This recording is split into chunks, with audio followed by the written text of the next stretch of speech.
Magandang araw po sa ating lahat. Ngayong araw na ito ay ipapakita ko po sa inyo ang pagluluto ng sinigang na ulang. So ngayon, ang mga sangkap na kakailanganin natin ay itong ating ulang or shrimp. Tapos gagamit din po tayo nitong bawang, sibuyas, sitaw, sili na green. Gagamit din po pala ako ng asin para sa pampalasa nitong ating sinigang. Talong, kamatis, sinigang mix. Mga kalahati lang po ang ilalagay ko. Gagamit din po tayo ng tubig at saka mantika na konti para sa ating paggigisa ng ating mga sangkap. Ngayon ay sisimulan ko na po ang pagluluto nitong ating sinigang na ulang. Simulan na po natin ang paglalagay nitong ating mantika. Konti lang po ang ilalagay natin, mga 1 tablespoon lang po. Pagkatapos po, pag mainit na tong ating nilagay na mantika, ay pwede na nating simulan na igisa itong ating bawang. Hihintayin lang po natin na medyo mag light brown itong ating bawang. Tsaka po natin isusunod itong ating sibuyas. Halo-haluin lang po natin ng konti.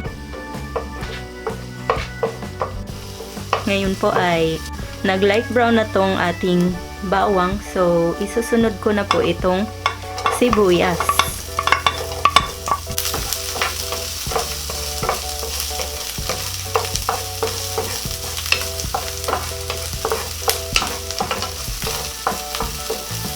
Yan, luto na ang ating sibuyas. Isusunod na natin itong ating kamatis.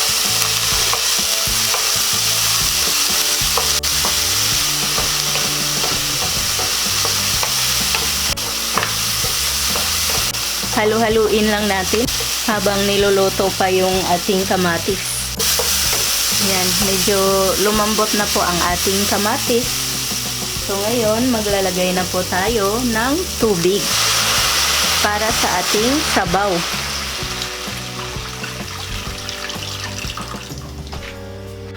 Medyo kulang pa po yung ating sabaw, so magdadagdag po ako ng konti. Hihintayin po pala natin na kumulo itong ating sabaw. So tatakpan po muna natin at babalikan po natin kapag kumulo na. At ipapakita ko po sa inyo mamaya. Ngayon po ay babalikan po natin tong ating sabaw na kumukulo na.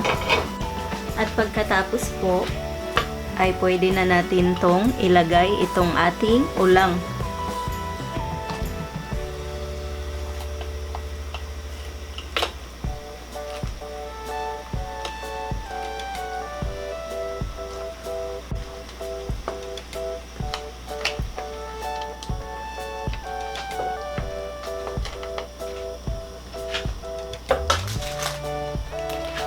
Ngayon po ay maglalagay na po ako ng sinigang mix.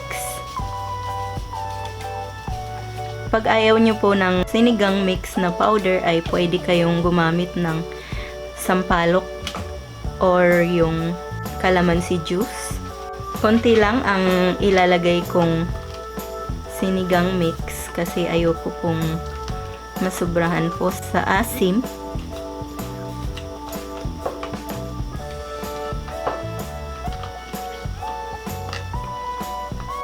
Pagkatapos po ay maglalagay po ako ng konting asin.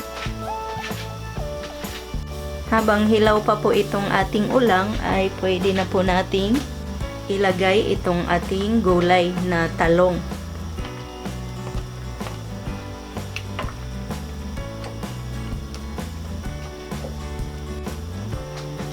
Tatakpan po natin ulit para maluto ang ating talong.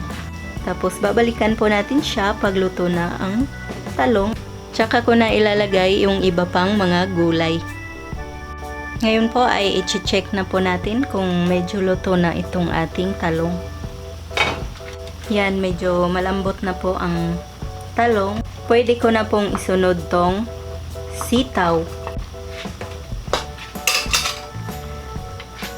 Pag naglalagay na po pala ako nitong mga green na gulay ay hindi ko na po siya tinatakpan para hindi po mag-iba ang kulay na parang nalalanta. Ganyan lang po, hindi ko na po siya tatakpan para verde pa rin ang ating gulay tignan.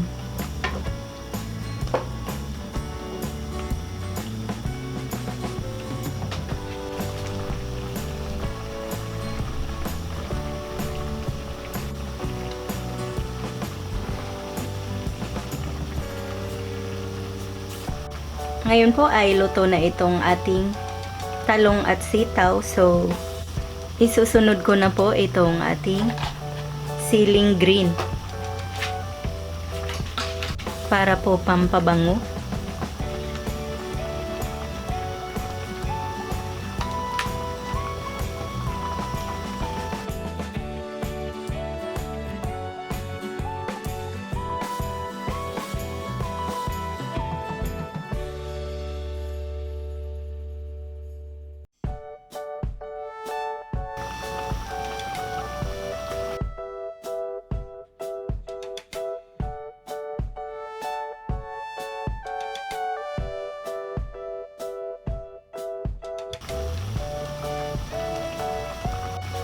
Mamaya po ipapakita ko po sa inyo pagluto na ang ating sinigang na ulang.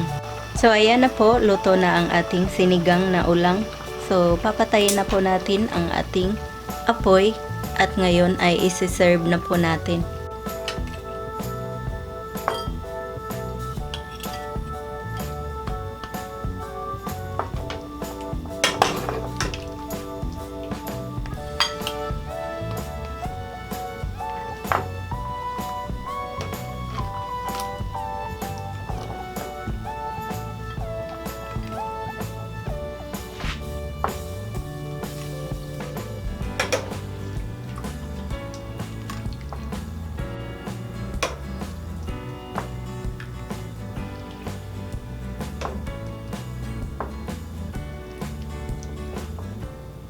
So, ayan na po ang ating finished product ng sinigang na ulang.